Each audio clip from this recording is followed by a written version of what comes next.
काय आहे आब्याच्या आईची इच्छा? आब्याच्या आईने का शोला नाही निवड? तर मागील एपिसोडमध्ये सर्वात पहिल्यांदा तारहुईच्या निवदाचं सामान बनवत होते. तर आव्याला बोलवले.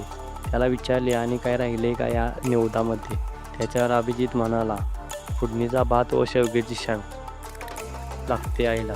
त्यानंतर बाकीचे जेवण बनवत असतात. रेश्मा व पल्लवी पाणी भरत होत्या.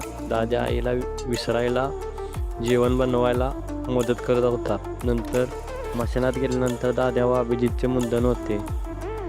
तर दुसरीकडे निवद मांडत होते. सगळं झाल्यानंतर दाद्या व अभिजितचे निवदाला तोपर्यंत प्रणाम करून मागे सरत. नंतर तरीही कावळा काही आला नाही. नंतर दाद्या निवद जवळ घेतला आणि आईला दिलेला वचन पार पाडतो म्हणाला.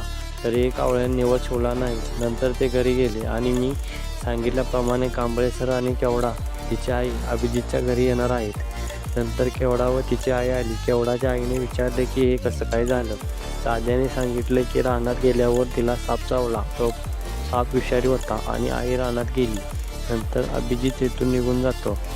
त्याच्या पाठीमागून केवडाही तेथून निघून गेलेली दिसते. नंतर केवडाची आई दाद्याला विचारते की तिच्या बाबांना कळवले की नाही. त्यावर दाद्याला राग येतो. नंतर केवडाची आई घरात निघून जाते. दुसरीकडे केवडा अभिजितची समजूत काढते. नंतर संध्याकाळी दीपी दाद्या व अभिजित सांगते की आई रानात अशी म्हणत होती की दाद्या व अभिजितला कट्टमिठी मावशी वाटते. त्यावर दाद्या भावुक होतो. तर विचार करतात की आपल्या आईची कोणती इच्छा राहिली आहे का.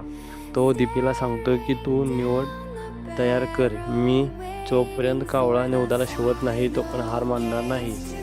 आईची इच्छा कोणत्या पूर्ण राहिली ते आपल्याला पुढच्या एपिसोडमध्ये पाहायला मिळेल. तर व्हिडिओ आवडला असेल तर लाईक करा आणि तुम्ही पहिल्यांदा व्हिडिओ बघत असाल तर चॅनलला सबस्क्राईब करा.